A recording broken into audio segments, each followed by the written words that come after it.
First day class आप सब खैरवाफियत से होंगे। अल्लाह आपको अपने हिफ्ज़ ईमान में रखे। आज हम इंग्लिश की जो न्यू बुक आई थी 2025 में, उसमें से 100 आउट ऑफ 100 मार्क्स कैसे लेने हैं वो आज मैं आपको बताने वाला हूँ। अगर आपने ये पूरी वीडियो डिटेल से समझ ली, सीख ली, तो आपके 100 आउट ऑफ 100 मार्क्स रेडी हो जाएंगे। फिर आपको याद करने की, बुक खोलने की जरूरत नहीं पड़ेगी। तो कोशिश करें कि आप पूरी वीडियो को डिटेल से देखें, समझें, टाइम निकाल के पूरी वीडियो को आप देखें। फिर आपके एमसीक्यू जो 20 आउट ऑफ 20 है वो भी आज मैं सॉल्व करवा दूंगा।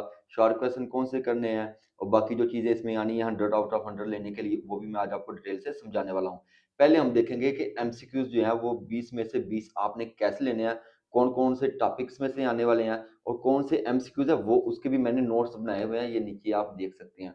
तो वो भी आज हम डिटेल से आपको समझाएंगे। अगर आपने वो जो नोट्स मैंने आपके लिए बनाए हैं जिनको आज मैं समझाऊंगा भी डिटेल के साथ, अगर आपने उनको समझ लिया तो समझिए 20 में से 20 मार्क्स आपकी पॉकेट में होंगे। तो वीडियो को स्किप नहीं करना, कोई भी एमसीक्यूज आपने नहीं छोड़ना। अगर एक भी एमसीक्यू छोड़ दिया कहीं ऐसा ना हो कि आपके 20 में से 19 मार्क्स हो जाएं। ठीक है, तो पहले हम देखेंगे कि हमने कौन कौन से टॉपिक कवर करने हैं, कौन कौन सी चीजें हमने रेडी करनी है। तो भाई देखें, जो आपका पहला क्वेश्चन होगा ना वो चूज द करेक्ट ऑप्शन होता है, जिसमें से 20 में से 20 आपने मार्क्स लेने हैं, यानी कि एमसीक्यूज वाला होता है। वो एमसीक्यूज कहाँ से आने हैं, चूंकि गवर्नमेंट ने इस दफा, पैक्टा ने इस दफा आपको एक मॉडल पेपर दे दिया। मॉडल पेपर दे दिया इसलिए कि आपको अंदाजा हो जाए कि हमने कौन कौन से टॉपिक में से एमसीक्यूज करने हैं। तो भाई पहले आपने कौन सी यूनिट देखना है, यूनिट नंबर 1, 2, 5, 8 और 11। इन चैप्टर में से आपको 5 जो है वो सिनोनिम्स आएंगे। भाई पूरे एमसीक्यूज में से ज्यादातर सिनोनिम्स ही हैं। तो सिनोनिम्स जो है मैंने डिटेल से उनके नोट्स रेडी किए हैं। आपने सभी सिनोनिम्स को समझना है, तो समझिए आपकी पॉकेट में या जो है सिनोनिम्स वाला टॉपिक क्लियर हो जाएगा। तो 5 सिनोनिम्स है और 3 एमसीक्यूज आएंगे। जो भी आपने उसमें रीडिंग की करेंगे ना, 3 एमसीक्यू रीडिंग में से आएंगे और 5 जो है वो एमसीक्यूज जो है वो सिनोनिम्स वाले आएंगे। तो टोटल कितने हो गए आपके, 8 जो है वो एमसीक्यूज हो गए इन चैप्टर में से 1, 2, 5, 8 और 11 में से। फिर यूनिट नंबर 3, 6, 11 और 13 में से, इसमें से आपके 3 जो है सिनोनिम्स आने हैं और 2 एमसीक्यूज जो है वो रीडिंग में से आएंगे। तो टोटल कितने हो जाएंगे, 5।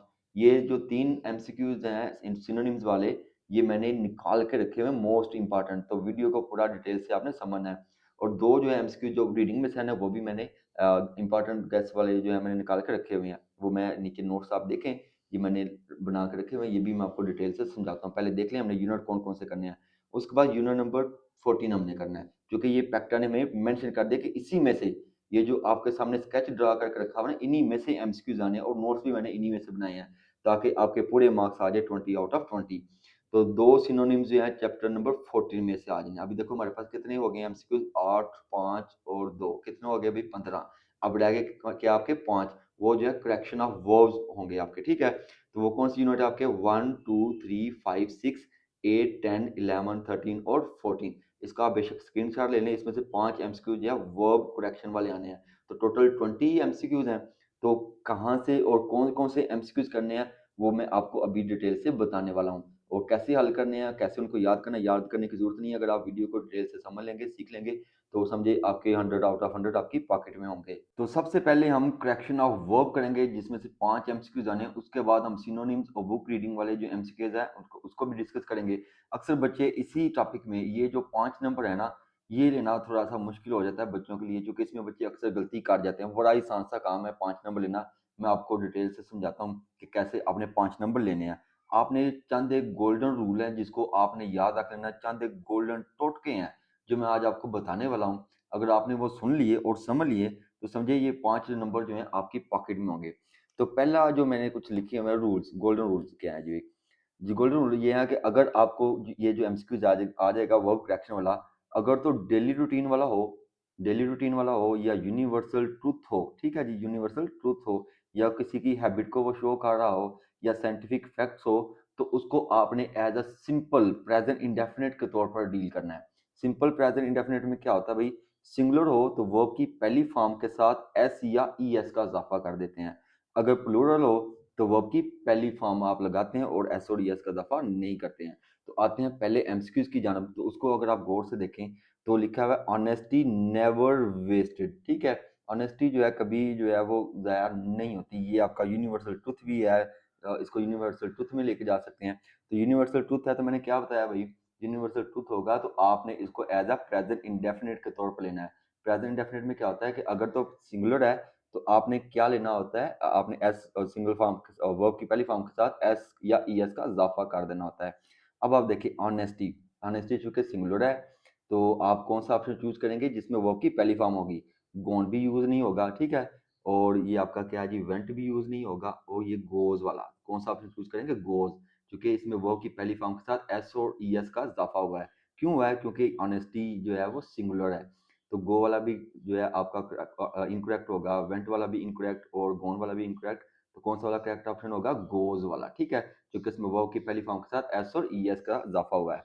अब नेक्स्ट वाला देखें, the office dash at 4 PM, ये आपकी डेली रूटीन है कि ऑफिस जो है वो रोजाना जो है वो 4 बजे जो है बंद हो जाता है, ठीक है, क्लोज हो जाता है, ये ओपन हो जाता है, क्लोज भी पूछा जा सकता है, ओपन भी पूछा जा सकता है।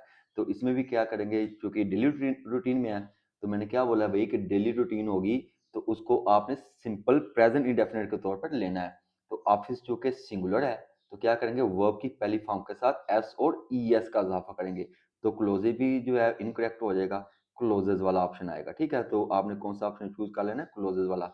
इसमें ओपन भी पूछा जा सकता है, क्लोज भी पूछा जा सकता है, ठीक है, तो ऑफिस जो है वो 4 बजे खुलता है, या ऑफिस जो है वो शाम को सुबह जो है वो बंद होता है, सुबह खुलता है और शाम को बंद हो जाता है, ठीक है, यानी ओपन और क्लोज कोई भी आपसे पूछा जा सकता है।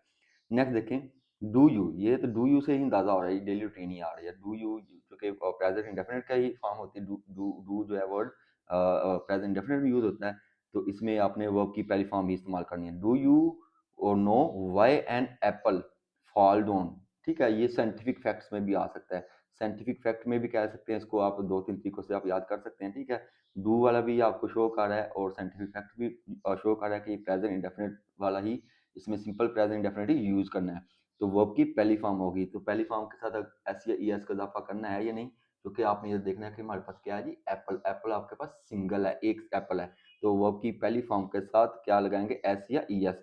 अब देखिए आपके पास ऑप्शन क्या, फेल, ये भी नहीं है, डिड फेल, ये भी नहीं होगा, फॉल, ये भी नहीं होगा, तो कौन सा चूज करेंगे, falls, F A double L और साथ में एस का इजाफा हुआ है, ठीक है जी।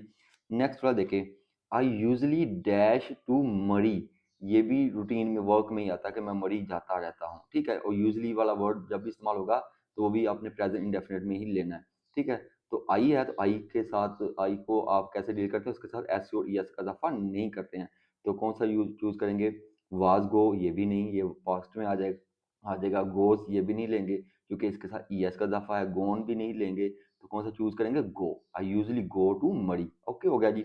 नेक्स्ट है जी, a black sheep dash whole flock, ठीक है, ये भी आपका जो है ये यूनिवर्सल ट्रुथ भी आप इसको ले सकते हैं, ठीक है, और ये डेली रूटीन में भी आप इसको यूज कर सकते हैं, तो चूंकि इसको हम एज अ यूनिवर्सल ट्रुथ ही ले रहे हैं कि एक एक वेट जो है वो सारी सबको क्या कर देती है, खराब कर देती है, तो कौन सा वर्ब आप इस्तेमाल करेंगे इसमें, फर्स्ट फॉर्म या second form, definitely first form, तो एस और ई एस का इजाफा करेंगे, ये चूंकि आप ब्लैक शीप है, ये आपने एज अ सिंगुलर चूज करना है, ठीक है, सिंगुलर आपने एज अ इसको लेना है, सिंगुलर के लिए आप एस और ई एस का इजाफा करते हैं, हैड स्पॉइल्ड, ये भी नहीं यूज करेंगे, स्पॉइल्ड, ये भी नहीं लेंगे, तो स्पॉइल्स वाला आप इसमें ले लेंगे, ठीक है, जिसमें एस का इजाफा हुआ है, तो स्पाइल वाला ये जो जिसके साथ एस का इजाफा नहीं हुआ इसको आप यूज नहीं करेंगे, नजर आ रहा होगा जी, बिल्कुल नजर आ रहा है। नेक्स्ट वाला देखें, hard work never dash waste, ठीक है, ये भी यूनिवर्सल ट्रूथ है, यूनिवर्सल ट्रूथ है, तो कौन सा चूज करेंगे, सिंपल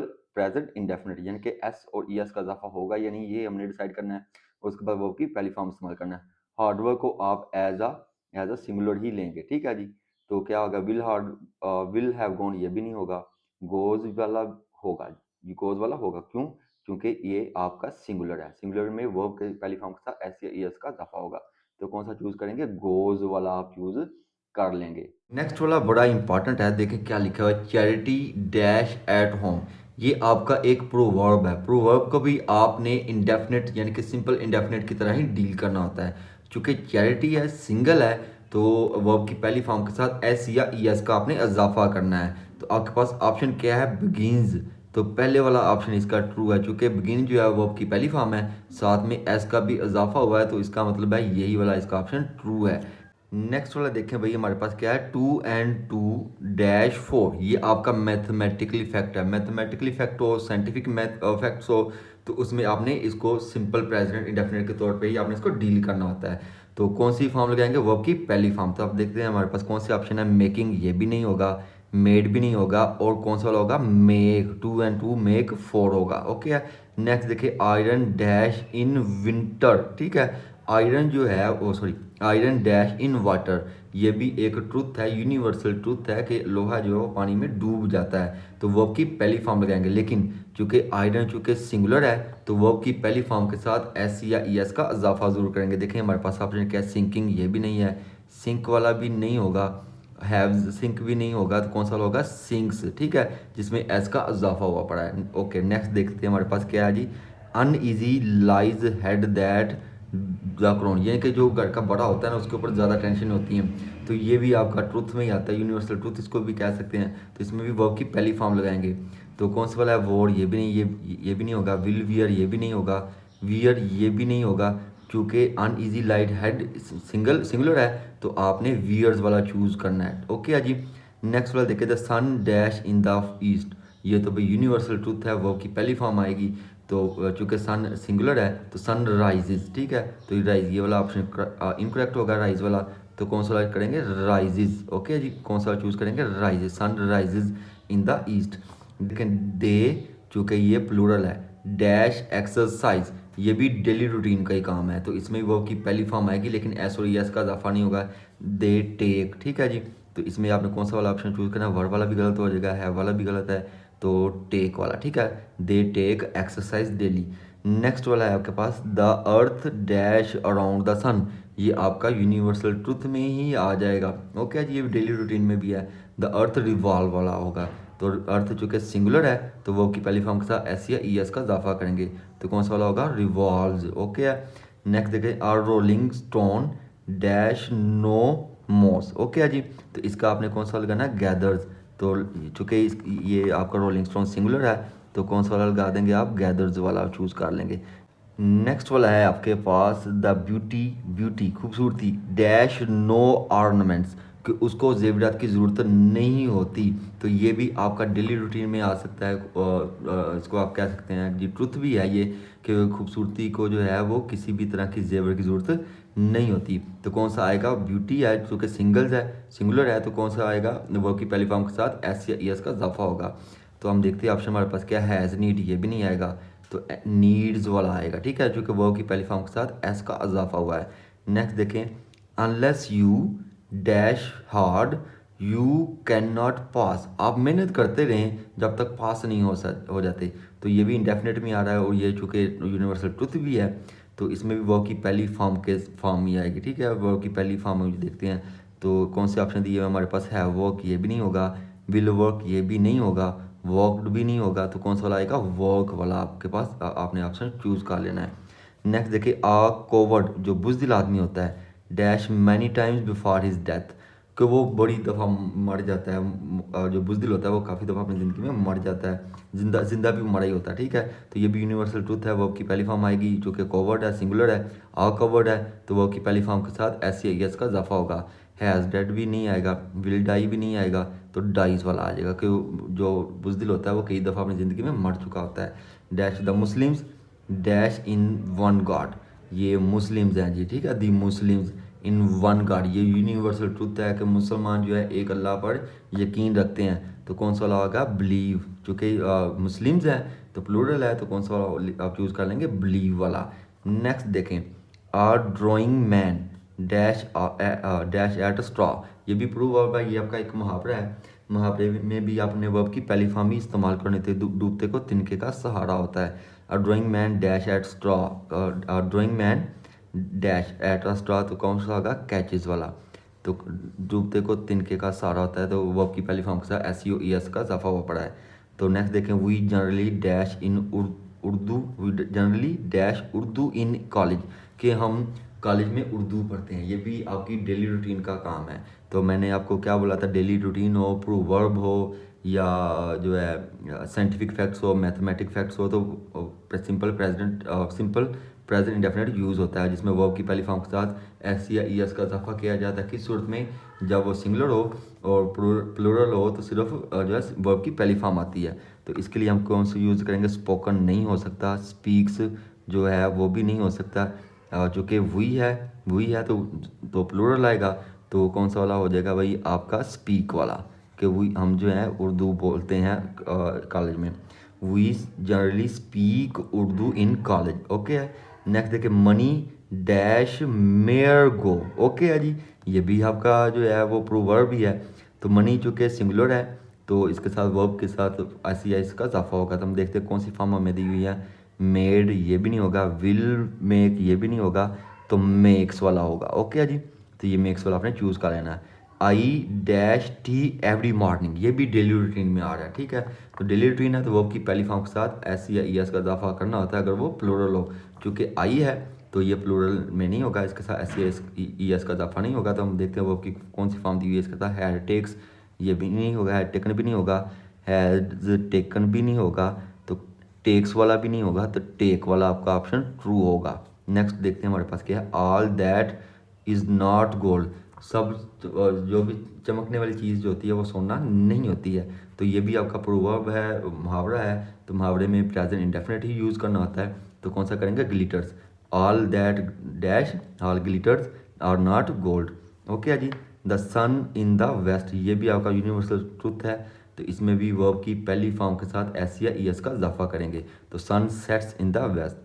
ठीक है जी, वेस्ट वाला ये कि S E T S sets, आपने इसको यूज़ कर लेना है, चूज़ कर लेना है। नेक्स्ट देखें हमारे पास क्या है। The slow and study dash the race, ये तो सिंपल से है भाई, आपने काफ़ी दफ़ा पढ़ा भी हुआ। ये आपका एक कहानी भी है जिसको आपने पढ़ा हुआ है।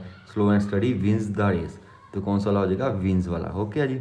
नेक्स्ट देखते हैं। All is all is well dash dash well. ठीक है, तो ये भी आपका प्रोवर्ब भी है। तो इसमें भी आपने वर्ब की पहली फॉर्म के साथ एस या ई एस का इजाफा करना है।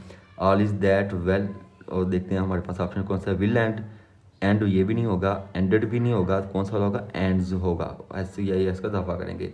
नेक्स्ट देखिए, good student dash their name. Okay जी, जो अच्छे स्टूडेंट होते हैं ना वो अपना जो है टाइम वेस्ट नहीं करते। Good student do not waste their time. ठीक है, तो इसमें हम कौन सा इस्तेमाल कर लेंगे? डू नॉट वाला। डू नॉट वाला, चूँकि गुड स्टूडेंट्स हैं, ऐसी स्टूडेंट्स ज़्यादा हैं, प्लूरल हैं, तो डू नॉट आएगा। अगर तो सिंगुलर होता तो फिर हमने क्या करना था? डज नॉट वेस्ट करना था। ठीक है जी, तो अब चूँकि प्लूरल है तो डू नॉट वेस्ट वाला आपने चूज़ कर लेना है। अब मेरा ख्याल है कि जितने भी गोल्डन रूल मैंने आपको बताए हैं होपफुली आपको वो याद हो गए होंगे, उसकी आपको समझ भी आ गई होगी।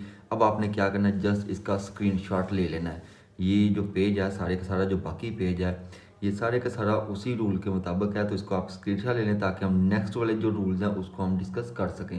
अब हम नेक्स्ट वाले टॉपिक के गोल्डन रूल यानी कि उसके टोटके याद रखेंगे और उसको समझेंगे भी और सीखेंगे भी। अगर सेंटेंस के एंड पे लिखा हो नाउ आ डे, या जस्ट लिखा हो नाउ, या उस सेंटेंस के अंदर इज एम आर का यूज हुआ हो, या सेंटेंस में आप ये देखें एट प्रेजेंट लिखा हो या टुमारो लिखा हो, तो उसको आपने प्रेजेंट कंटिन्यूअस की शक्ल में प्रेजेंट कंटिन्यूअस की तरह डील करना है। कैसे डील करेंगे? आपने इज एम आर लगाना होता है और वर्ब की पहली फॉर्म के साथ आईएनजी लगाना होता है। इज एम आर कब लगाते हैं? जब सिंगुलर हो। ठीक है जी, जब सिंगुलर हो। और आर कब लगाते हैं? जब प्लूरल हो। तो भाई इतनी आपको समझ आ गई। अब आपने यही वाले जो रूल्स हैं आपने याद रखने हैं। पहला क्या है जी? नाउ लिखा हो या नाउ डे लिखा हो, एट प्रेजेंट लिखा हो, इज एम आर हो, टुमारो हो, ये वाले वर्ड होंगे आपके सामने, तो आपने प्रेजेंट कंटिन्यूअस की तरह ही डील कर। नेक्स्ट वाला जो है आप एमसीक्यूज देखें क्या लिखा हुआ है। पाकिस्तान डैश नाउ आ डे, क्या सेंटेंस पे लिखा हुआ है? Now a day. Now a day लिखा हुआ तो मैंने क्या बोला था कि प्रेजेंट कंटिन्यूअस के तौर पे आपने इसको डील करना है और वर्ब की पहली फॉर्म के साथ आईएनजी लगाना है। इज एम आर यूज करना है और वर्ब की पहली फॉर्म के साथ क्या लगाना है? आईएनजी। अब आप देखें पाकिस्तान क्या है? सिंगुलर है, तो सिंगुलर के साथ आप क्या इस्तेमाल करते हैं? इज इस्तेमाल करते हैं। तो भाई इज के साथ वर्ब की पहली फॉर्म के साथ आपने क्या यूज़ कर लेना? आईएनजी वाला जो है चूज़ कर लेंगे। तो हेड वाला नहीं चूज़ करेंगे, प्रोग्रेस्ड ये भी नहीं करेंगे, इज प्रोग्रेसिंग ये वाला आप क्या कर लेंगे? चूज़ कर लेंगे, क्योंकि इज भी यूज़ हुआ है और वर्ब की पहली फॉर्म के साथ आईएनजी भी यूज़ हुआ है। तो ये वाला ऑप्शन जो है आपने चूज़ कर लेना है। नेक्स्ट वाला देखें, what dash you doing now, फिर नाउ लिखा हुआ है, तो भाई क्या यूज़ कैसे इसको हम सॉल्व करेंगे, प्रेजेंट कॉन्टिन्यूस टेंस के तौर पे हम इसको कंसीडर करेंगे। तो वर्ब की पहली फॉर्म के साथ आईएनजी भी इस्तेमाल हुआ है, तो इसका मतलब है इधर या तो इज आएगा या आर आएगा या एम आएगा। व्हाट डैश यू, यू चूंकि आपका क्या होता है प्लूरल, तो क्या आएगा, आर आएगा। तो देखिए ऑप्शन हमारे पास क्या है, हैव, विल, वर, आर, तो कौन सा ऑप्शन चूज करेंगे, are. What are you doing now a day. Next देखें, can you tell who dash this institute now, फिर नाउ इस्तेमाल हुआ है, तो कौन सा चूज करेंगे आप, भाई आपने प्रेजेंट कंटिन्यूस ही यूज़ करना है, वर्ब की पहली फॉर्म के साथ आईएनजी इस्तेमाल करना है। तो हम देखते हैं हमें क्या कौन सा ऑप्शन है, हैज़ रन, ये भी गलत हो जाएगा। इज़ रनिंग, पहले आप इधर देख लें आपके पास जो है ऑप्शन क्या है, who is running dash institute है, इंस्टीट्यूट चूँकि सिंगुलर होता है तो भाई इज़ वाला आएगा, इज़ रनिंग। हु का क्या होगा भाई, can you tell who is running this institute now, okay हो गया जी। नेक्स्ट वाला देखें, he dash sleeping now, now है तो भाई क्या कैसे करेंगे, कॉन्टिन्यूस के तौर पे लेंगे, कौन सा वाला, प्रेजेंट, तो ही लिखा हुआ इज आएगा, ही इज स्लीपिंग नाउ। यहाँ तक क्लियर हो गया भाई। नाउ, नाउ डे लिखा हो, एक और एक प्रैक्टिस कर लेते हैं, ये देखें क्या लिखा हुआ, at present, they dash in ground at present, तो एट प्रेजेंट को भी मैंने क्या बोला था कि नाउ, नाउ ही कंसीडर कर लेंगे, यानी कि प्रेजेंट कंटिन्यूस ही इसको हम कंसीडर करेंगे। तो प्रेजेंट कंटिन्यूस में आप क्या करते हैं, इज एम आर के साथ आईएनजी का इजाफा करते हैं, तो दे चूँकि प्लूरल है तो क्या आएगा, आर।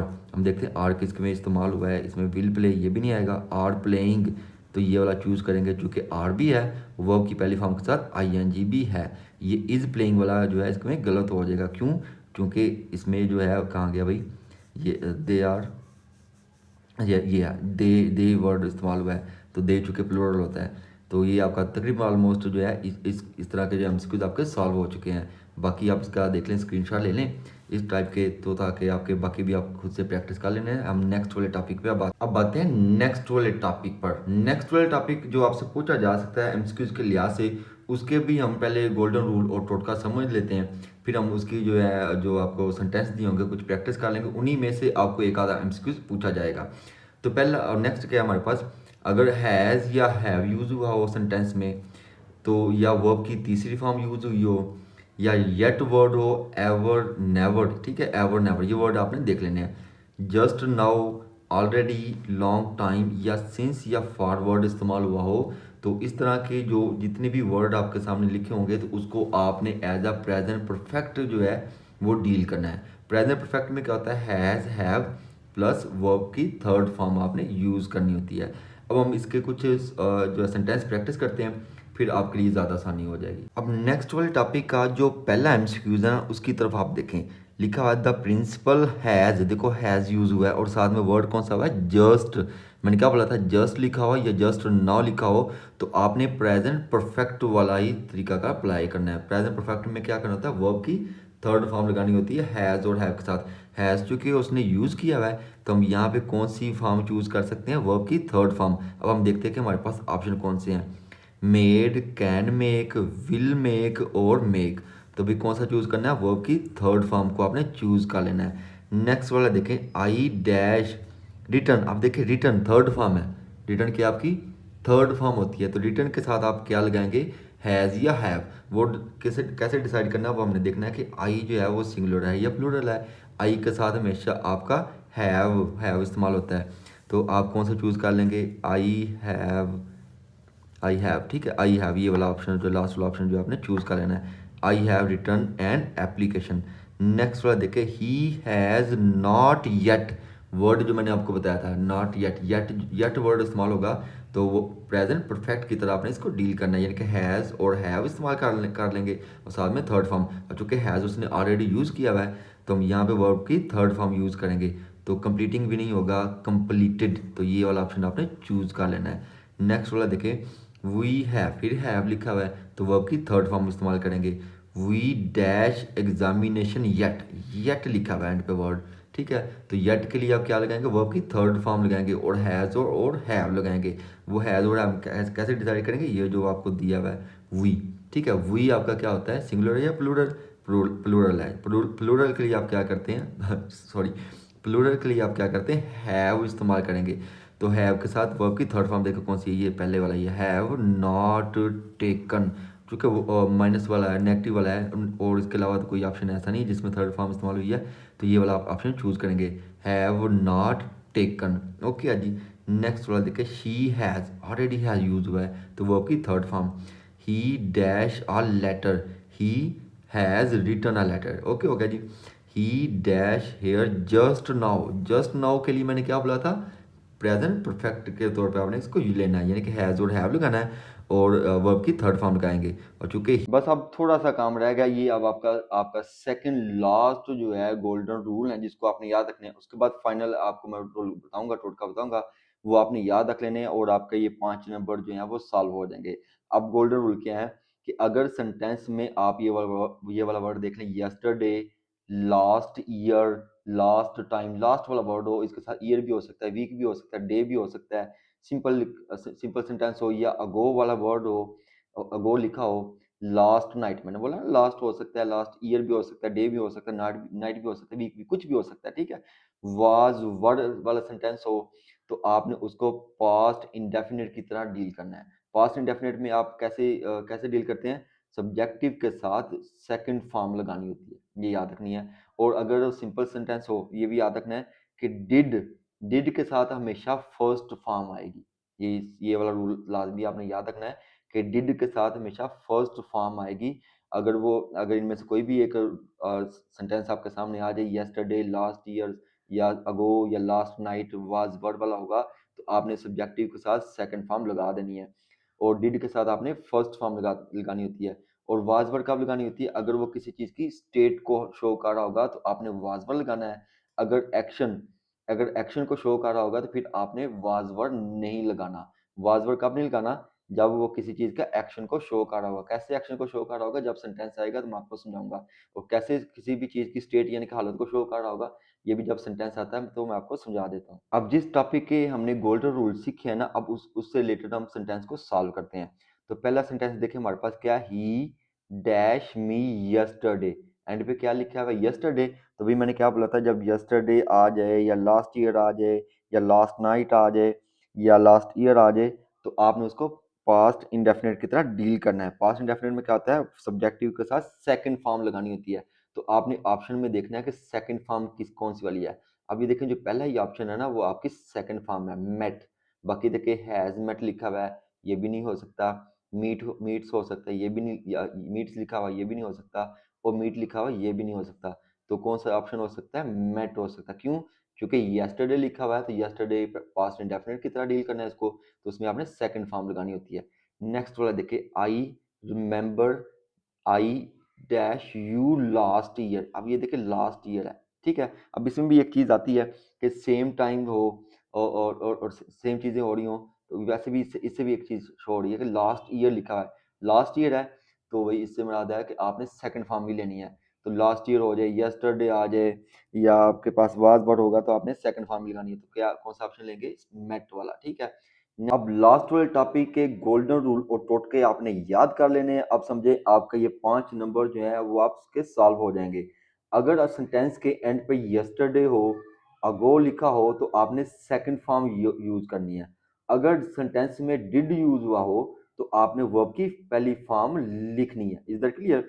अगर आपका सेंटेंस में हो लास्ट, लास्ट में क्या हो सकता है, ईयर हो सकता है, लास्ट डे हो सकता है, लास्ट वीक हो सकता है, last day, month, year, day, कुछ भी हो, तो आपने क्या करना है, आपने उसको जो है सेम वैसे ही जैसे मैंने बोला है, सेकंड फॉर्म ही आपने यूज कर लेनी है।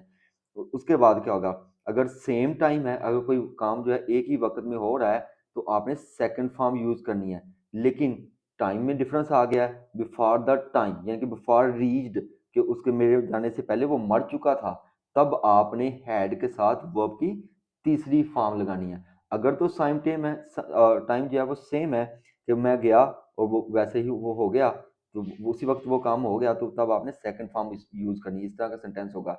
लेकिन अगर टाइम डिफरेंट हो जाए, बिफोर द टाइम हो जाए, मेरे आने से पहले वो जो है फुल तोड़ चुका था, तब आपने हैड के साथ वर्ब की तीसरी फॉर्म लगानी है। अब हम कुछ सेंटेंस को प्रैक्टिस करेंगे ताकि आपका ये टॉपिक क्लियर हो जाए। अब जो हमारे पास इस टॉपिक का जो पहला सेंटेंस है, वो देखें क्या लिखा, I dash a letter yesterday. क्या लिखा हुआ है, यस्टरडे। मैंने बोला था यस्टरडे आ जाए, अगो आ जाए, तो आपने कौन सी फॉर्म लगानी है, वर्ब की दूसरी फॉर्म यूज करनी है आपने। तो ये देखिए क्या लिखा हुआ है, हैड रिसीव, ये नहीं आएगा। हैड उस सूरत में आना है जब जो है बिफोर द टाइम काम हो रहा होगा, टाइम का कुछ मेंशन होगा, तब आपने हैड यूज करना है। उसके बाद देखें रिसीव्ड, तो ये वाली इसकी फॉर्म हो सकती है, क्योंकि रिसीव भी नहीं हो सकती, हैड रिसीव, हैव रिसीव भी नहीं हो सकता है इसका जो ऑप्शन। तो कौन सा करना है आपने, रिसीव्ड वाला। नेक्स्ट वाला देखें, वाई डैश देयर यस्टरडे, भाई कौन सी, क्या लिखा हुआ है, यस्टरडे लिखा हुआ है, तो कौन सी फॉर्म चूज करनी है आपने, थर्ड फॉर्म। ओके जी।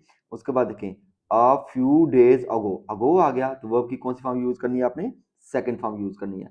नेक्स्ट वाला देखें, वेयर डिड यू, डिड आ गया, क्या आ गया, डिड आ गया, तो मैंने क्या बोला था, डिड वाला सेंटेंस होगा तो आपने वर्ब की पहली फॉर्म यूज करनी है। तो भाई कौन सी होगी, गोइंग भी नहीं होगी, गोन भी नहीं होगी, वेंट भी नहीं होगी, कौन सा होगा, go. Where did you go. Next वाला देखें, the thief dash into the house yesterday, yesterday आ गया, वर्ब की तीसरी, सॉरी वर्ब की दूसरी फॉर्म, तो कौन सा यूज करेंगे आप, ब्रोक वाला। ओके हो गया। नेक्स्ट देखें, the train dash 20 minutes ago, ago आ गया, तो वर्ब की दूसरी फॉर्म यूज करेंगे, तो कौन सी आ जाएगी, अराइव्ड। ठीक है, यहाँ पे देखिए अराइव्ड वाला ऑप्शन आपने चूज कर लेना है। इसमें ये आपने स्क्रीनशॉट ले लें, इसको आपने खुद प्रैक्टिस करना है। अब एक और इंटरेस्टिंग सा टॉपिक है, तो कौन सा है, असलम डैश इन 1965, जब ईयर्स आ जाएगा ना, साथ में मेंशन होगा 1965, ठीक है, तब आपने वाज और वर्ड का यूज करना है। कब बोला मैंने, जब लिखा होगा कोई ईयर डेट वगैरह मेंशन होगी ना, जैसे 1965, 1994, तब आपने वाज या वर्ड यूज करना है। तो असलम वाज, ठीक है, चूंकि असलम सिंगल है, असलम वाज, ठीक है, तो Aslam was born in 1965। Is that clear. अब नेक्स्ट वाला जो है एमसीक्यूज आप देखें, लिखा हुआ she dash to see me last, last month. मैंने बोला था कि अगर वर्ड हो last, last day, last month, तो आपने क्या करना है, वर्ब की दूसरी फॉर्म यूज करनी है। इसमें जो ऊपर वाला एमसीक्यूज था, असलम डैश इन 1965, इसमें डेट मेंशन है, इसलिए इसके रूल्स अलग हैं, यानी कि वाज और वर्ड इस्तेमाल करना है। जब लास्ट लिखा होगा, लास्ट डे, लास्ट मंथ, तो उसके लिए आपने क्या करना था, वर्ब की दूसरी फॉर्म इस्तेमाल करनी है। अब देखते हैं हमारे पास ऑप्शन कौन से वाले हैं। हैज कम, ये भी नहीं यूज कर सकते, कम्स ये भी नहीं कर सकते, कम ये भी नहीं कर सकते, कौन सा आएगा, came. Is that clear. Next वाला देखें, अली डिड, क्या आ गया, डिड आ गया, डिड वर्क एंड डैश, ठीक है। अब देखें इसमें जो है ना, इसमें अब मैंने एक चीज आपको बताई थी कि दोनों काम सेम में हो रहे, सेम टाइम हो, सेम टाइम हो, तो आपने सेकंड फॉर्म यूज करनी है कि अली मेहनत करेगा तो वो कामयाब होगा, ठीक है। तो इसके लिए आपने दूसरी फॉर्म यूज करनी है, कहाँ गया भाई, Ali did work and succeeded, ठीक है, दूसरी फॉर्म आपने यूज कर लेनी है। जब सेम टाइम पर चीजें हो रही हो ना, तब आपने दूसरी फॉर्म यूज करनी है। अब देखिए नेक्स्ट वाला एमसीक्यूज भी थोड़ा सा कंफ्यूजिंग है, लिखा हुआ ही डैश अ हॉर्स इन 1990। अब देखें, अब इसने डेट मेंशन कर दी है, तो मैंने क्या बोला था, वाज पर लगाना है, लेकिन ऑप्शन में देखें आपके पास वाज वर्ड नहीं इस्तेमाल हुआ, वाज वर्ड नहीं इस्तेमाल हुआ, इसका मतलब आपने इसमें दूसरी फॉर्म यूज करनी है। तो कौन सा होगा, केप्ट वाला, ठीक है, ही है, he kept, he kept a horse in 1990। Is that clear, यहाँ तक क्लियर हो गया। अब देखते हैं नेक्स्ट वाला, जो मैंने बोला था कि सेम टाइम ना हो, बिफोर द टाइम चीजें आई। अब नेक्स्ट वाला देखें क्या लिखा हुआ है, last week I dash are noble lady. अब दोनों जो है एक ही टाइम पर हो रही है, एक टाइम पर हो रही है, टाइम एक जैसा होगा, तो आपने क्या करना है, सेकंड फॉर्म यूज करनी है, तो क्या आ जाएगा, मेट आ जाएगा। Is that clear. तो आपने कब जो चेंज करना है, अब नेक्स्ट वाला देखें, the doctor dash before the patient. ये जो ऑप्शन है ना, ये वाला जो मैंने बोला है, the doctor dash before the patient, जब इस तरह की सूरत हो, बिफोर द टाइम हो, तो हैड लगाना है, क्या लगाना है, हैड, और प्लस वर्ब की तीसरी फॉर्म इस्तेमाल करनी है, तो क्या आएगा, had arrived. Is that clear. It dash before I came out. अब देखो बिफोर आ गया ना, तो क्या लगाना है, हैड लगाना है, तो क्या आएगा, it rained before, it had rained before I came out. तो ये वाला ऑप्शन आपने यूज करना है, had rained. Is that clear. Same time होगा तो आपने क्या करना है, सेकंड फॉर्म यूज करनी है, ठीक है, जब सेम टाइम होगा, यहाँ पर मैंने लिखा हुआ है जी, ये है, सेम टाइम होगा तो सेकंड फॉर्म यूज करनी है। अगर बिफोर द टाइम लिखा होगा, तो हेड के साथ वर्ब की तीसरी फॉर्म यूज करनी है। अब ये मुकम्मल जो आपने प्रैक्टिस कर लेनी है, अगर आपको ये पीडीएफ में भी चाहिए होगी, तो आपने इस नंबर पर व्हाट्सअप कर लेना है। ये जो नंबर इसमें मेंशन है ना, इस पर आप व्हाट्सअप करेंगे, लेकिन उससे पहले आपने वीडियो को लाइक और कमेंट करना है। कमेंट में क्या लिखना है, पीडीएफ, जब मुझे मैसेज करना है व्हाट्सएप पे तो आपने क्या लिखना है, पीडीएफ इंग्लिश। अब हमारा मोस्ट इंपॉर्टेंट टॉपिक शुरू होने वाला है, वो है सिनोनिम्स और इंटोनिम्स वाला। और इसमें भी अक्सर बच्चे गलतियां कर जाते हैं, तो वो गलतियां आपने नहीं करनी, आपने सारे एमसीक्यूज को डिटेल से समझना है और सीखना है। अगर आपने ये समझ लिए तो समझे आपके नंबर जो हैं आपकी पॉकेट में होंगे। तो पहला एमसीक्यूज क्या है आपके पास, मक्का आ सैकर्ड, सैकर्ड कहते हैं पाक जगह को, मुकद्दस जगह को। City is is surrounded by arid hills. तो सेकंड का मतलब मैंने क्या बताया, मुकद्दस चीज को, पाक चीज को। तो इसके ऑप्शन क्या है आपके पास, कॉमन, जो कि जिसका मतलब होता है आम, ये नहीं हो सकता। होली, होली का मतलब क्या होता है, पाक चीज। तो ये वाला ऑप्शन आपने सर्कल कर लेना है। उसके बाद है the holy prophet was born in clan, clan कहते हैं खानदान को। तो एक खानदान, एक कबीले को आप कहते हैं क्या, क्या क्लेन ऑफ द क्रैश, वो क्रैश के कबीले में पैदा हुए थे। तो इसका ऑप्शन कौन सा चूज करना है, क्लेन का क्या हो सकता है, फैमिली, फैमिली एक खानदान को ही कहते हैं। नेक्स्ट वाला है आपके पास, the holy prophet is known as benefactor, benefactor कहते हैं मोशन, जिसका एहसान हो। तो बेनिफैक्टर ऑफ ह्यूमैनिटी, तो इसका ऑप्शन आपने कौन सा चूज करना है, हेल्पर वाला, जो मददगार होता है। Is that clear. उसके बाद है द वर्ल्ड वाज इंगल्फ्ड, इंगल्फ कहते हैं घिरा होना, किसी भी चीज के साथ घिरा हुआ होना। जैसे जो है कुछ चीजें पानी से घिरी हुई होती हैं, कुछ चीजें जमीन से जो है घिरी हुई होती हैं, अंदर दरमियान में पानी पानी होता है। तो घिरा हुआ, engulfed in ignorance and moral decay. Engulfed का मतलब क्या होता है, मैंने बोला है घिरा हुआ होना। तो इसका ऑप्शन कौन सा चूज करना है आपने, कंज्यूम, ये कंफ्यूजिंग वाला ऑप्शन है। कंज्यूम, कंज्यूम का मतलब क्या होता है, खर्च करना। लेकिन इसका दूसरा मतलब भी क्या होता है, कंज्यूम का घिरा हुआ होना। इसी में से पहले वाले ये जो मैंने ऑप्शन बोला है, सेंटेंस बोला है, इसमें से एक और आपका ऑप्शन एमसीक्यू बन सकता है। तो वो क्या है, the world was engulfed in ignorance and moral decay, decay का मतलब होता है खत्म होना, निकल जाना, किसी भी चीज का थोड़ा थोड़ा करके निकलते जाना और एंड पे आके खत्म हो जाना। तो इसका ऑप्शन अपलिफ्ट, ये भी नहीं हो सकता। स्टॉप का मतलब होता है रुक जाना। डिक्लाइन, डिक्लाइन किसे कहते हैं, निकलता जाना, कम होता जाना, किसी भी चीज का कम हो जाना, उसको आप क्या कहते हैं, डिक्लाइन। तो वही डिके का क्या होगा, डिक्लाइन। नेक्स्ट आपके पास द सोशल फैब्रिक, फैब्रिक किसे कहते हैं, आप अक्सर कहते हैं कि भाई मेरे पास बड़े अच्छे फैब्रिक का कपड़ा है। तो मतलब ढांचा है आपके पास। Fabric was torn by injustice and tribal ignorance. तो फैब्रिक का मतलब क्या होगा, स्ट्रक्चर, ठीक है। ढांचे का मतलब ये फैब्रिक यानी कि ढांचा। तो इसका मतलब क्या होगा, स्ट्रक्चर इंग्लिश में। ओके हो गया। नेक्स्ट देखते हैं, the society was torn by adultery, adultery कहते हैं बुत प्रस्ती करना, बुतों की पूजा करना। तो इसका ऑप्शन क्या होगा भाई, आइडल वर्शिप, ठीक है, पहले वाला ये ऑप्शन इसका ट्रू होगा। नेक्स्ट देखिए, humanity seemed to yearn, yearn कहते हैं ख्वाहिश करना, ख्वाहिश करना, ठीक है। डिवाइन गाइडेंस, तो क्राई फॉर ये भी नहीं हो सकता, होप फॉर ये भी नहीं हो सकता, लॉन्ग फॉर, ठीक है, लॉन्ग फॉर का मतलब क्या होता है, ख्वाहिश करना। नजर आ रहा है, बिल्कुल आ रहा है जी। नेक्स्ट देखिए, the humanity awaited the dawn of enlightenment, enlightenment कहता है रोशनी, आगाही। लाइनमेंट किसे कहते हैं, रोशनी को, आगाही को, ठीक है। तो इसका ऑप्शन पावर भी नहीं हो सकता, क्लैरिटी भी नहीं हो सकता, अवेयरनेस, अवेयरनेस का मतलब भी आगाही होता है। नेक्स्ट देखें, the early years of the holy prophet was marked, mark किसे कहते हैं, निशान लगाना, नुमाया करना किसी भी चीज को, बाय द लॉस। तो चेंज भी नहीं हो सकता, फील्ड भी नहीं हो सकता। इसका क्या हो सकता है, इन्फ्लुएंस, ठीक है, इन्फ्लुएंस इसका हो सकता है ऑप्शन, ठीक है। तो ये वाला आपने इसको चूज करना है। नेक्स्ट वाला देखें हमारे पास क्या है जी, the early years of the holy prophet were marked by profound, ठीक है। ये वर्ड क्या है, प्रोफाउंड, प्रोफाउंड का मतलब क्या होता है, शदीद। प्रोफाउंड का मतलब इधर मैं कर देता हूँ, प्रोफाउंड का मतलब क्या होता है, शदीद किस्म का लॉस, नुकसान हुआ था, ठीक है जी। तो इसका ऑप्शन आपने कौन सा चूज करना है, लाइट भी नहीं हो सकता, स्लाइट भी नहीं हो सकता, इंटेंस, इंटेंस का मतलब भी शदीद किस्म का होता है, ठीक है जी। नेक्स्ट वाला देखिए, the holy prophet was orphan, orphan किसे कहते हैं भाई, यतीम को कहते हैं, जिसका जिसका बाप नहीं होता, ठीक है। एट आ टेंडर एज, ठीक हो गया। तो इसका आपने कौन सा चूज करना, रिजेक्टेड भी नहीं हो सकता, पेरेंटलेस, ठीक है, पेरेंटलेस इसका ऑप्शन चूज करना आपने। नेक्स्ट है, the holy prophet was taken in, ठीक है, गोद लिया गया। टेकन इन, टेकन आउट, ये तीन चार वर्ड होते हैं। तो यहाँ पे कौन सा चूज हुआ है, टेकन इन, कौन सा यूज हुआ है, टेकन, टेकन का मतलब होता है गोद लेना, अपना देना, बाय हिज ग्रैंडफादर। तो इसका मतलब होता है वेलकम, ओके है जी, इनको वेलकम किया गया था। The Hazrat Abu Talib was, Abu Talib took the responsibility, responsibility का मतलब क्या होता है, जिम्मेदारियां, ठीक है, क्योंकि मेरे ऊपर बहुत ज़्यादा जिम्मेदारियां, बहुत ज़्यादा रिस्पॉन्सिबिलिटी है, responsible responsibility for the holy profit, तो इसका अथॉरिटी भी नहीं हो सकता, ड्यूटी, ठीक है। ड्यूटी का मतलब भी क्या होता है, फर्ज, फर्ज होना किसी चीज़ का, कि हमारी ये मॉरल ड्यूटी है, ये हमारा अखलाकी फर्ज है।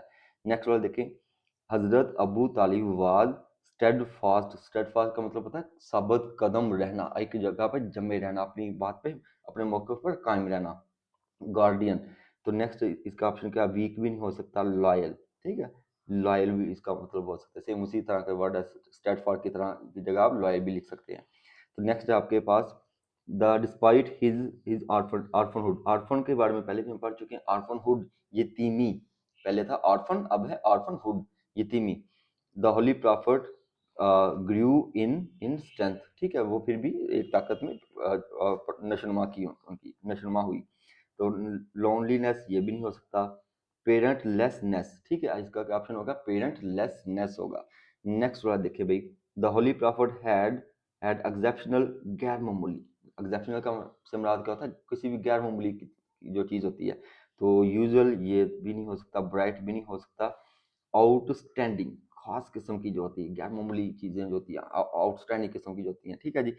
तो इसका ऑप्शन और एक्सेप्शनल का क्या होगा, आउटस्टैंडिंग। नेक्स्ट आपके पास, the holy prophet was known for his, ये क्या लिखा हुआ है, ह्यूमिलिटी। ह्यूमिलिटी का मुराद क्या होता है, आजिज होना, ठीक है जी। ह्यूमिलिटी से मुराद क्या होगा, आजिज होना। तो मॉडेस्टी, इसका ऑप्शन आपने कौन सा चूज करना है, ह्यूमिलिटी से मुराद क्या होगा, मॉडेस्टी। नेक्स्ट वाला देखें, इंटरेक्शन। इंटरेक्शन किसे कहते हैं, मेल जोल होना है, कि मेरा इसके साथ बड़ा इंटरेक्शन है, मेरी इसके साथ बड़ी अच्छी दोस्ती है। His interaction reflected honesty and gentleness, तो कम्युनिकेशन, ठीक है, इसका मतलब क्या होगा, कम्युनिकेशन होना, कि मेरी जो है पेरेंट्स के साथ जो है इंटरेक्शन लाजमी है। अक्सर आप स्कूल क्लास में होते हैं तो टीचर कहते हैं जी हमारी आपके पेरेंट्स के साथ इंटरेक्शन नहीं है, ओके जी। द नेक्स्ट है आपके पास, the holy prophet did trade with the honesty and fairness, इंसाफ के साथ, इंसाफ यानी कि जस्टिस, ओके जी। नेक्स्ट वाला ऑप्शन है, the people of Mecca bestowed, अता किया गया था, टाइटल अपॉन होली प्रॉफिट, हज़रत मोहम्मद सल्लल्लाहु अलैहि वसल्लम को एक टाइटल जो है अता किया गया था, एक टाइटल से नवाजा गया था। तो टाइटल अब बोस्टो का मतलब अता करना, तो स्टडी भी नहीं हो सकता, एक्सप्लेन एक्सप्लोर्ड भी नहीं हो सकता, ठीक है। अवार्डेड, अवार्ड किया गया था उनको, ठीक है जी। बेस्टोड का होगा क्या, अवार्डेड। नेक्स्ट देखें, these event belong to, these event belong to adulthood, बलौगत, जो 18 साल से बड़े होते हैं। तो इसका कौन सा होगा, इन्फेंसी भी नहीं हो सकता, अर्ली लाइफ भी नहीं हो सकता, मेच्योर एज, कौन सा चूज करना आपने, मेच्योर एज, जो बड़ी उम्र होती है 18 साल से अबाव वाली। नेक्स्ट वाला देखें, these events illustrate his noble character. Illustrate का मतलब क्या था, वजाहत करना, चीज़ों को नुमाया कर देना वजाहत के साथ, ठीक है। शोज, दीज शोज, इसकी जगह इलस्ट्रेट की जगह आप क्या लिख सकते हैं, शोज, ओके। नेक्स्ट वाला क्या है जी, he he had deep concern. Concern भाई, मेरा इस काम से कोई कंसर्न नहीं है, मेरा इस काम से कोई लेना देना नहीं है, ठीक है जी। फॉर द जस्टिस, तो इसका क्या होगा, वरी, ठीक है जी, क्या होगा भाई, वरी होगा, ओके जी। अब ये मुकम्मल जो है पीडीएफ सिनोनिम्स की, एंटोनिम्स की, इवन दैट जो बुक की रीडिंग वाले एमसीक्यूज हैं वो मुकम्मल तौर पे पीडीएफ अवेलेबल है। अगर आपने ये मुकम्मल पीडीएफ लेनी है तो आप इस नंबर पे जो मेंशन्ड है, इस नंबर पे आप हम कांटेक्ट करें, व्हाट्सअप करें, लेकिन उससे पहले वीडियो को लाजमी लाइक करें और कमेंट करें पीडीएफ, और इस नंबर पर आपने व्हाट्सअप करना है। व्हाट्सअप करेंगे तो आपको पीडीएफ फौरी तौर पर मिल जाएगी, लेकिन एक जो ज़रूरी बात है कि आपने पीडीएफ लिखना है इंग्लिश, ओके है जी। पीडीएफ इंग्लिश लिखेंगे और जब मुझे मैसेज करना है आपने व्हाट्सएप पर, तो आपने ये लाजमी लिखना है पीडीएफ इंग्लिश, लेकिन उससे पहले वीडियो को लाइक और कमेंट भी करना है। कमेंट भी क्या करना है, पीडीएफ, ओके जी। अब आपने बुक अपने पास रख लेनी है और चैप्टर नंबर 1 ओपन कर लेना है। अब मैं आपको पहले शॉर्ट क्वेश्चन, उसके बाद पैराग्राफ, जो इंपॉर्टेंट पैराग्राफ है ट्रांसलेशन के लिए, वो मैं आपको अंडरलाइन कराऊंगा। तो चैप्टर नंबर 1 की जो आपने एक्सरसाइज ओपन कर लेनी है, ये मैंने ओपन कर ली, ठीक है जी। तो इसका आपने क्वेश्चन नंबर 1, 2, 3, 4 और 5, पहले 5 शॉर्ट क्वेश्चन आपने रेडी कर लेने हैं सही तरीके से, ठीक है जी। क्वेश्चन नंबर 5 तक चैप्टर नंबर 1 है, उसके पहले 5 शॉर्ट क्वेश्चन आपने कर लेने हैं। अब आ जाएंगे चैप्टर नंबर 2 पर। चैप्टर नंबर 2 का जो शॉर्ट क्वेश्चन आपने करना है, क्वेश्चन नंबर 1 करना है। उसके बाद नेक्स्ट पेज पर आप आ जाएंगे, तो क्वेश्चन नंबर आपने कौन सा वाला कर लेना है, 4, ठीक है, 4, 5 और 6 आपने चैप्टर नंबर 2 में से शॉर्ट क्वेश्चन करने हैं। अब आ जाएंगे नेक्स्ट चैप्टर नंबर 3 पर। तो चैप्टर नंबर 3 का क्वेश्चन नंबर 1, 2, 3, 4, 5, ठीक है, पहले 5 तो आपने लाजमी करने हैं, उसके बाद 7 और 10 वाला आपने क्वेश्चन कर लेना है। अब आ जाते हैं चैप्टर नंबर 5 पर। Chapter number 5 most important chapter आपका, ठीक है। उसमें से आपने क्या करना है, क्योंकि इसमें से सारे इसके शॉर्ट क्वेश्चन ज़्यादा इंपॉर्टेंट बनते हैं। तो पहले 7 सवाल जो आपने इसके रेडी कर लेने हैं, यानी कि 1, 2, 3, 4, 5, 6 और 7, इन्हीं टॉपिक में से आपसे कोई सवाल शॉर्ट क्वेश्चन पूछा जा सकता है। और चैप्टर नंबर 6 की बारी आ गई। अब चैप्टर नंबर 6 में से क्वेश्चन नंबर 1, 3, 4, 5 और आपने 7 वाला शॉर्ट क्वेश्चन लाजमी कर लेना है, ठीक है जी। तो ये आपके जो है 6 चैप्टर के जो है शॉर्ट क्वेश्चन भी हो गए हैं। अगर आपने वीडियो को लाइक नहीं किया तो वीडियो को लाइक लाजमी कर दें। अब आ जाए भाई, चैप्टर नंबर आपने 8 ओपन करना है। चैप्टर नंबर 8 का आप लोगों ने क्वेश्चन नंबर 1, 2 और उसके बाद 6, 7 और 8 वाला आपने शॉर्ट क्वेश्चन रेडी कर लेना है, ठीक है। इन्हीं में से आपसे कोई ना कोई शॉर्ट क्वेश्चन पूछा जाएगा। अब आ जाए भाई 40 से आपने चैप्टर नंबर 10 ओपन कर लेना है। चैप्टर नंबर 10 का क्वेश्चन नंबर 1, 2, 3 आपने करना है और क्वेश्चन नंबर 5 आपने करना है। उसके बाद नेक्स्ट पेज पर आप आ जाएंगे क्वेश्चन नंबर 6, ठीक है। चैप्टर क्वेश्चन नंबर 6 और 8 आपने कर लेना है, 7 वाला आपने स्किप कर देना है। अब आ जाएंगे चैप्टर नंबर 11 पर। तो चैप्टर नंबर 11 का क्वेश्चन नंबर 1, 3, 5, 6 और 7, 8 आपने करना है। ओके जी, ले जी। अब जल्दी जल्दी से चैप्टर नंबर 13 ओपन कर लेंगे। चैप्टर नंबर 13 का आपने क्वेश्चन नंबर 1, 2, 3, 4 और 5 यानी कि पहले 5 शॉर्ट क्वेश्चन इसके आपने रेडी कर लेने हैं। उसके बाद इस चैप्टर में से मैंने कुछ स्टैंडर्ड्स बनाए हुए हैं, वो मल्टी टॉपिक स्टैंडर्ड्स हैं, उसको आपने लाजमी याद कर लेना। वो भी मैं आपको पीडीएफ के तौर पे आपको दे दूंगा। अब हमारा लास्ट वाला चैप्टर है, तो इसका क्वेश्चन नंबर 1, 3, 4 और उसके बाद 7 और 8 वाला आपने जो है इस शॉर्ट क्वेश्चन रेडी कर लेना। अब आपके शॉर्ट क्वेश्चन जो है कंप्लीट हो जाएंगे, इनमें से आपका लाजमी आएगा, ठीक है जी। अब हम आते हैं 15 नंबर हमने लेने हैं, पूरे 15 नंबर लेने हैं। अक्सर बच्चे गलतियां करते हैं जिसकी वजह से आपके पूरे 15 नंबर नहीं आते। अब 15 नंबर वाला क्वेश्चन कौन सा वाला भाई, वो इंग्लिश से उर्दू की तरफ जब आप ट्रांसलेट करते होते हैं, उसमें कुछ गलतियां हैं जो बच्चे अक्सर कर जाते हैं, जो आपके नंबर खा जाती हैं। पहले मैं आपको वो गलतियां बताऊंगा जिसको आपने नहीं करना, ताकि आपके पूरे नंबर आ जाएं। फिर आपको मैं जो है मेन पैराग्राफ, जो इंपॉर्टेंट पैराग्राफ है, वो आपको बताऊंगा, जिसको आप सॉल्व करेंगे और आपके पूरे नंबर आएंगे। पहले आप गलतियां सुन लें। जब ट्रांसलेशन आपको आई होती है ना, तो बच्चा क्या करता है, उसको लफ्जी तर्जमा करना शुरू कर देता है, यानी कि जो लफ्ज है उसके लिहाज से उसकी जो है ट्रांसलेशन कर देता है, जबकि ऐसा नहीं होता। बाज़ औक़ात ऐसा होता है कि उसमें जो एक्शन है, उसकी जो स्टेट है वही चेंज हो जाती है। वर्ड कुछ होता है लेकिन उसमें एक्शन और उसमें जो इंप्रेशन दिया जाता है ना, उसकी वजह से उसका जो ट्रांसलेशन है वो चेंज हो जाती है। तो भाई लफ्ज़ ब लफ्ज़ ट्रांसलेशन नहीं करनी, उसकी सेंस चेंज नहीं करनी, वो क्या कहना चाह रहा है आपने उसके मुताबिक ही उसका ट्रांसलेशन करनी है। एक लफ्ज़ी तर्जमा आप लोगों ने नहीं करना, जो उसमें एग्जैक्ट वर्ड इस्तेमाल हुआ है उसके मुताबिक तर्जमा नहीं करना, जब बल्कि उसकी रूह में जाना है कि वो कहना क्या चाह रहा है पैराग्राफ में, ठीक है। दूसरा, ग्रामर मिस्टेक बच्चे बहुत ज़्यादा करते हैं। ग्रामर मिस्टेक क्या होती है भाई, वो सिंगुलर जो है सेंटेंस है, उसकी ट्रांसलेशन जो है वो प्लूरल में कर देते हैं। जैसे वो स्कूल जाता है लिख जाते हैं, है की बजाय है, यानी कि इस तरह की छोटी छोटी माइनर सी मिस्टेक होती हैं जो आपके नंबर खा जाती हैं। और प्लूरल सेंटेंस होता है, उसको सिंगुलर में लिख जाते हैं, जो आपके नंबर खा जाती है। उसके बाद आप रॉन्ग वोकैबुलरी यूज करते हैं, गलत अल्फाज इस्तेमाल कर जाते हैं, मतलब अल्फाज कुछ है, उसका मीनिंग कुछ है और आप लिख कुछ रहे हैं, ये भी आपका नंबर खा जाएगी। अब चौथी क्या होती है, एक पैराग्राफ का एक स्ट्रक्चर होता है, एक स्ट्रक्चर की शक्ल में दिया होता है। उस स्ट्रक्चर को जब आपने उर्दू में करना है ना, उर्दू एक फ्लो का नाम है, नेचुरल फ्लो होता है। उसी फ्लो में आपने उसका ट्रांसलेशन करनी है, उसका फ्लो यानी कि उसका स्ट्रक्चर नहीं चेंज करना, ठीक है। बाज़ का बच्चे जो है उसकी मीनिंग जब लिखते हुए वो भी इनकम्प्लीट लिख जाते हैं, मीनिंग पूरे लिखते ही नहीं है, उसका जो मेजर और कंसेप्ट है वो लिख के नहीं आते हैं, जिसकी वजह से उसके नंबर जो है पूरे नहीं आते। फिर सबसे बड़ी गलती जो बच्चे अक्सर कर जाते हैं वो है इमला की गलतियाँ।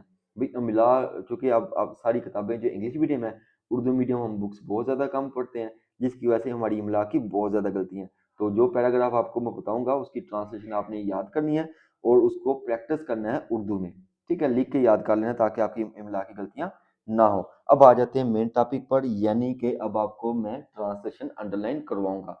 तो पहला चैप्टर जो है आपके सामने है, खातमुन नबी हजरत मोहम्मद सल्लल्लाहु अलैहि वसल्लम, उसमें से तो पहला पैराग्राफ आप देख लें। पहले पैराग्राफ नंबर 1 है, उसको आपने करना है इन साउथ वेस्टर्न से लेकर, आप लोगों ने लेकर जाना है इसको, मुकम्मल पैराग्राफ ही करेंगे डिवाइन गाइडेंस तक। पहला चैप्टर बहुत ज़्यादा इंपॉर्टेंट है, ठीक है। उसके बाद दूसरा पैराग्राफ भी हमने करना है द अर्ली ईयर से लेकर नेक्स्ट आप आ जाएंगे, ये भी आपने पूरा कर लेना है, ये मैंने निशान लगाया हुआ है यूथ तक, ठीक है। उसके बाद तीसरा पैराग्राफ आप लोगों ने डिस्पाइट से लेकर, ये मैंने निशान लगाया हुआ है फेयरनेस तक आपने करना है। ओके है जी। उसके बाद 4 वाला है, 4 वाला आपने सेवरल से लेकर अलायंस तक करना है। ओके, सेवरल से अलायंस तक। चैप्टर नंबर 1 बहुत ज़्यादा इंपॉर्टेंट है, ये याद रखना है, इसको आपने छोड़ना नहीं है, इसको आपने खा जाना है, पी जाना है, जिस तरह से मर्जी। उसके बाद चूँकि 15 नंबर आपने लेने हैं सिग्निफिकेंट चैप्टर से लेकर, आप लोगों ने इसको करना है, यहाँ पे मैंने निशान लगाया है कंडक्ट तक, ठीक है। कंडक्ट तक आपने इसको कर लेना है। ओके, नेक्स्ट आप आ जाएं नेक्स्ट पेज पर। नेक्स्ट पेज आपका पैराग्राफ नंबर 6 है। पैराग्राफ नंबर 6 जो है आप लोगों ने करना है as the Abdullah sorry as the Rasulullah सल्लल्लाहु अलैहि वसल्लम से लेकर रेवलेशन तक, ठीक है। रेवलेशन तक आपने इसको करना है। उसके बाद 7 वाले पे आप आएंगे। 7 वाला आपने सिर्फ छोटा सा करना है, दिस मूवमेंट रिमार्क से लेकर अरेबिया तक। ओके, ये बाकी मैंने आपको छुड़वा दिया है। फिर 8 वाला पैराग्राफ आप पूरा कर लेंगे तो सबसे बेहतर हो जाएगा। और 9 वाला पैराग्राफ आप लोगों ने करना है एज द ऑपरेशन से लेकर, एज द ऑपरेशन से लेकर आप लोगों ने करना है इस्टेब्लिश तक। यहाँ तक क्लियर हो गया। अब आ जाते हैं नेक्स्ट पेज पर। चैप्टर नंबर 1 मैंने फिर बोला है तो बहुत ज़्यादा इंपॉर्टेंट है आपके लिए, तो इसको आप करेंगे नेक्स्ट। 10 वाला है दी ग्रोइंग स्ट्रेंथ से लेकर, इधर मैं कर लेता हूँ, दी ग्रोइंग स्ट्रेंथ से लेकर ए एच तक, ठीक है, इन 8 ए एच तक। फिर 11 वाला है डिस्पाइट से लेकर आप लोग कर लेंगे बिल्कुल बिल्कुल बिल्कुल अरेबिया तक, ठीक है। अरेबिया तक आप करेंगे, बाकी आपने छोड़ देना है। और लास्ट वाला पैराग्राफ आपने 13 वाला करना है, ये कंप्लीट आपने कर लेना है, इसको आपने नहीं छोड़ना। अब आते हैं चैप्टर नंबर नेक्स्ट, जो इसका जो भी चैप्टर स्मार्ट सिलेबस मतलब। अब आज हमारा दूसरा चैप्टर यानी कि responsibility of youth in nation building, तो उसका आपने पहला पैराग्राफ करना है मिस्टर चांसलर वाला, ठीक है। मिस्टर चांसलर से लेकर नेक्स्ट पैराग्राफ पेज पर आप आ जाएंगे। तो नेक्स्ट नेक्स्ट पेज तक आप लोग ने इसको कहाँ तक करना भाई आपको बता देता हूँ। आप लोगों ने करना है मिस्टर वाइस चांसलर, ये पूरा पैराग्राफ ही कर लें, ज़्यादा बेहतर है। ये पैराग्राफ बहुत ज़्यादा इंपॉर्टेंट है, पहले वाला जो होता है पैराग्राफ वो ज़्यादा इंपॉर्टेंट होता है। उसके बाद इन एड्रेसिंग से लेकर दूसरे वाला आपने करना है इन एड्रेसिंग से एंटर तक, ठीक है। ये मैं पैराग्राफ नंबर 2, इन एड्रेसिंग से लेकर आपने कहाँ तक करना है एंटर तक, विल एंटर तक। नेक्स्ट आपने इसी पैराग्राफ का लास्ट वाली 2 लाइन करनी है आवर स्टेट से लेकर स्टेट तक। ओके, फिर पैराग्राफ नंबर 3 है, उसको आपने करना है फ्रीडम से लेकर स्टेट तक। ओके, फिर आ जाएंगे इसके नीचे 10 से लेकर आपने इसको जो है नेक्स्ट पेज तक आप आ जाए। नेक्स्ट पेज आपने कहाँ तक लेके जाना है, वो भी स्टेट तक, ठीक है। नेक्स्ट पेज पर उसी का पेज नंबर अगला पेज है ना, स्टेट तक आपने करना है। उसके बाद आपने इसका करना है पैराग्राफ नंबर 6, नहीं 5 4 वाला भी करना, सॉरी 4 वाला भी आप लोग करेंगे। 4 वाला करेंगे देयर से लेकर, क्योंकि ये भी इंपॉर्टेंट है, देयर से लेकर इसको भी आप पूरा कर लेंगे तो भाई आपके लिए फ़ायदा होगा, ये ज़्यादा बेहतर है, क्योंकि पहले 2 चैप्टर आप लोगों ने सही तरीके से रेडी करने हैं। उसके बाद 6 वाला आप लोगों ने करना है, 6 वाला करना है माई यंग फ्रेंड से लेकर बी अवेयर तक, ठीक है। इतने कर लेंगे, ज़्यादा नहीं करेंगे, वो हम वैसे कर रहे हैं। नेक्स्ट है 7 वाला देर इज़ अनदर से लेकर क्लर्क तक करेंगे आप। ओके, देर इज़ अनदर से लेकर क्लर्क तक ये आपने पैराग्राफ कर लेना है। उसके बाद लास्ट वाला पैराग्राफ नंबर 8 है, इसको हम ज़्यादा नहीं करेंगे, इसको हम शॉर्ट कर लेंगे।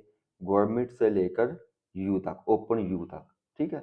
गवर्नमेंट से लेकर ओपन यू तक आपने इसको करना है। ओके जी, नेक्स्ट चैप्टर पे आते हैं। अब आ जाएंगे चैप्टर नंबर 8 यानी कि क्लीन वाटर पर। ये बहुत ज़्यादा इंपॉर्टेंट है, इसमें से पैराग्राफ आपका लाजमी आना है।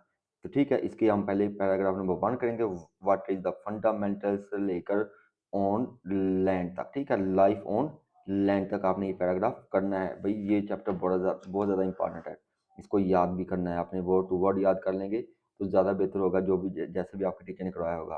अब दूसरा पैराग्राफ करना है वन ऑफ द मोस्ट से लेकर पीपल तक, ठीक है। फिर आ जाएगा नेक्स्ट वाला पैराग्राफ नंबर 3 आपने छोड़ देना है अवेलेबिलिटी से लेकर। ये मेरा ख्याल है कि पैराग्राफ नंबर 4 आप पूरा ही कर लेंगे तो ज़्यादा बेहतर हो जाएगा। वैसे मैंने स्पीशीज़ तक लगाया लेकिन आप पूरा कर लेंगे, ओके। उसके बाद ये 5 वाला पैराग्राफ तो मोस्ट इंपॉर्टेंट है, क्लीन वाटर। क्लीन वाटर ये सबसे इंपॉर्टेंट है। Clean water is the vital for clean water is the vital for agriculture. ये पूरा पैराग्राफ आपने लाजमी करना है। उसके बाद विदाउट से लेकर पैराग्राफ नंबर 6 विदाउट से लेकर कम्युनिटीज तक, फिर डिस्पाइट से लेकर आप लोगों ने ये पैराग्राफ भी पूरा कर लें, ठीक है। ये पैराग्राफ भी पूरा कर लेंगे। एड्रेसिंग से लेकर आप लोगों ने इसको कर लेना है यूज़ तक, ओके। एड्रेसिंग से यूज़ तक 9 वाले पैराग्राफ पे आ जाएंगे।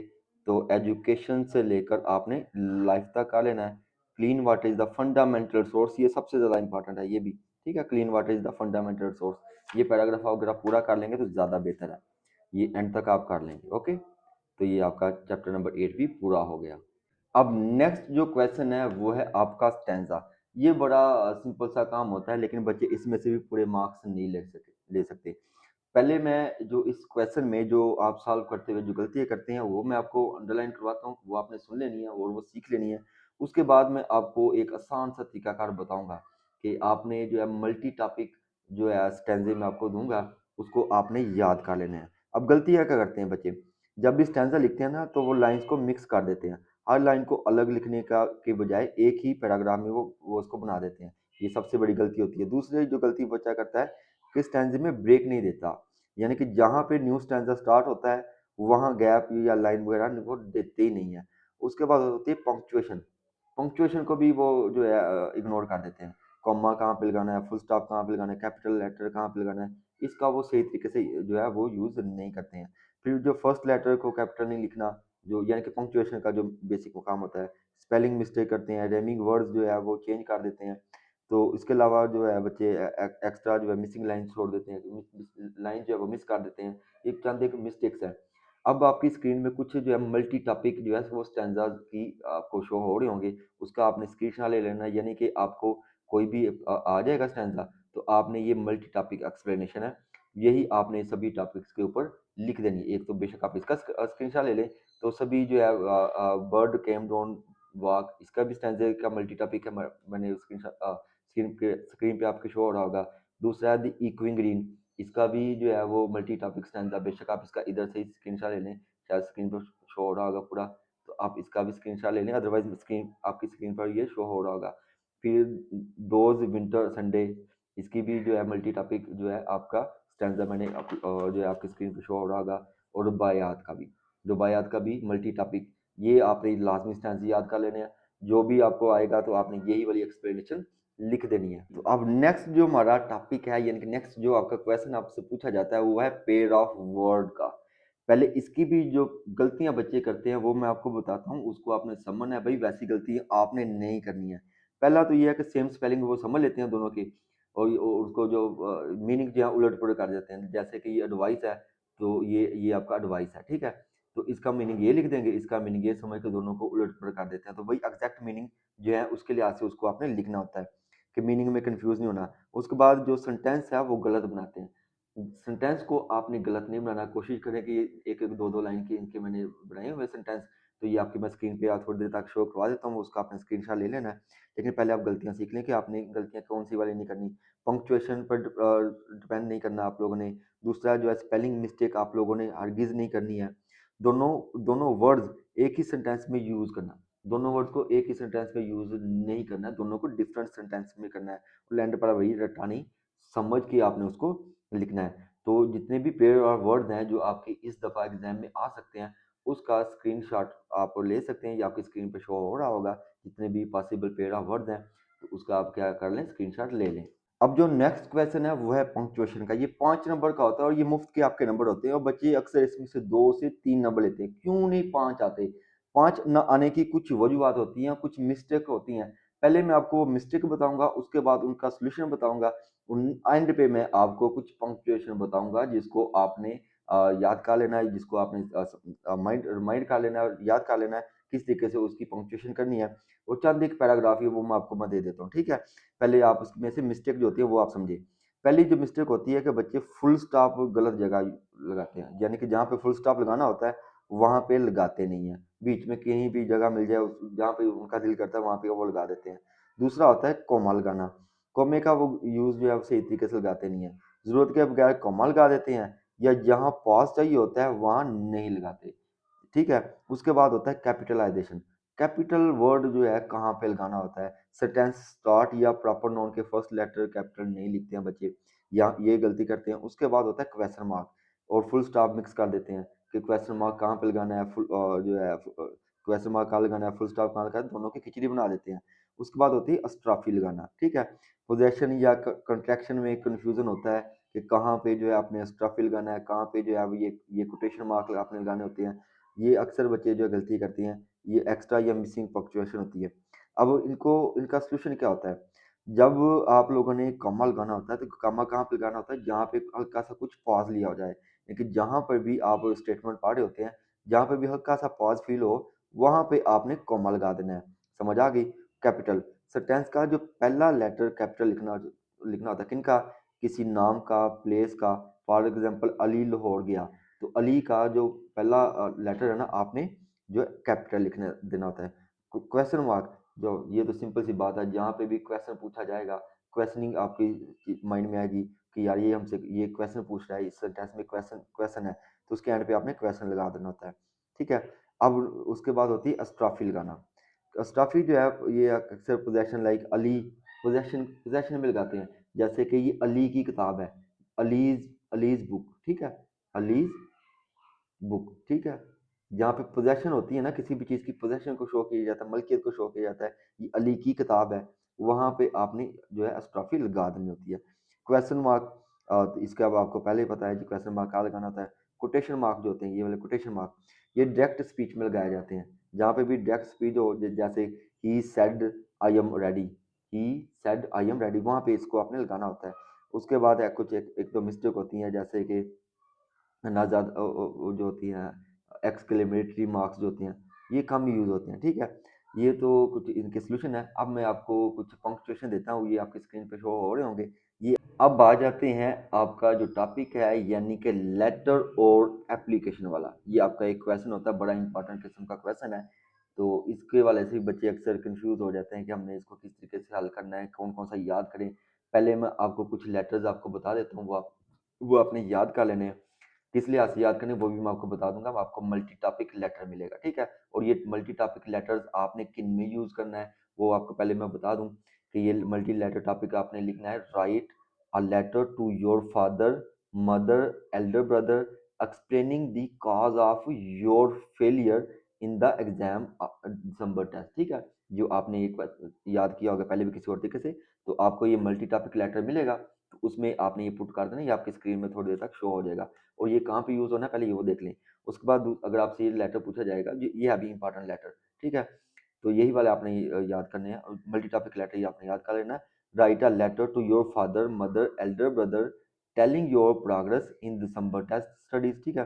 Right a letter to your friend thanking him for a gift. उसके बाद आपने ये वाला जो है याद कर लेना है। अगर आपको पीडीएफ चाहिए तो इन टॉपिक्स की, तो आपने इस व्हाट्सएप पे मुझे मैसेज कर देना है। ठीक है। सिर्फ व्हाट्सएप पे करना है, और कमेंट पे आपने लाजमी पीडीएफ लिखना है। और जब मैसेज करना है तो तब भी आपने इंग्लिश पीडीएफ का करना है। वीडियो को लाइक और कमेंट करना ना भूलिएगा। उसके बाद ये लेटर जो है कहाँ पे यूज़ हो सकता है, write a letter to your father, mother about the hostel life. ठीक है। उसके बाद write a letter to your friend about the profession you wish to adopt. ठीक है। और सिक्स वाला 6 लेटर है, ये भी आप देख लें, इसमें से आप स्क्रीनशॉट ले सकते हैं। उसके बाद मल्टी टॉपिक एप्लीकेशन है, और ये मल्टी टॉपिक एप्लीकेशन भी आपकी स्क्रीन पर शो हो रहा होगा। तो ये कहाँ पे यूज़ होना है, application for fee concession, application for remission of fine, application of scholarship, application for character certificate, application for री एडमिशन और एप्लीकेशन फॉर सिक लीव। ठीक है। ये इन टॉपिक्स पे आपके मल्टी टॉपिक पे ये वाला टॉपिक, ये जो आपका मैंने जो परफॉर्मा लिख बनाया हुआ है मल्टी टॉपिक एप्लीकेशन का, यूज़ हो सकता है।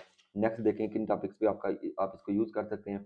Application for attending the wedding ceremony, application for college leaving certificate या school leaving certificate, application for change of subject, application of apologising the misconduct, अगर आप कॉलेज में मिस कंडक्ट करते हैं, अक्सर आप कर जाते हैं।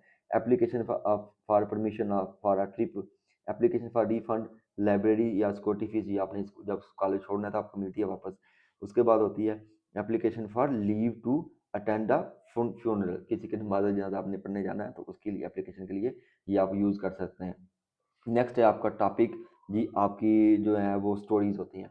स्टोरीज आपने कौन कौन सी करनी है, ये सिंपल सी बड़ी आसान सी स्टोरीज मैंने यहाँ पे लिखी हुई है, ये भी आपकी स्क्रीन पे शो हो जाएंगी। आपने याद करनी है, honesty is the best policy. उसके बाद फ्रेंड इन इन नीड, ठीक है, a friend in need, a friend in need is a friend in deed, आपने ये वाली याद कर लेनी है। तो इसके नीचे साथ में लिखा वुड कटर एंड एंजल वाला, और टू फ्रेंड्स एंड बियर वाला, ठीक है, ये आपने याद कर लेना है। उसके बाद आपने कौन सी वाली याद करनी है, union union is strength, foolish Stag आपने याद कर लेनी है। आपकी स्क्रीन पर भी ये शो हो रहा होगा। उसके बाद the king and spider, okay है। उसके बाद लास्ट में आपने याद करेंगे ग्रीड इज अ कर्स, लालच बुरी बला है। यहाँ तक आपका मेरा ख्याल है कि होपफुली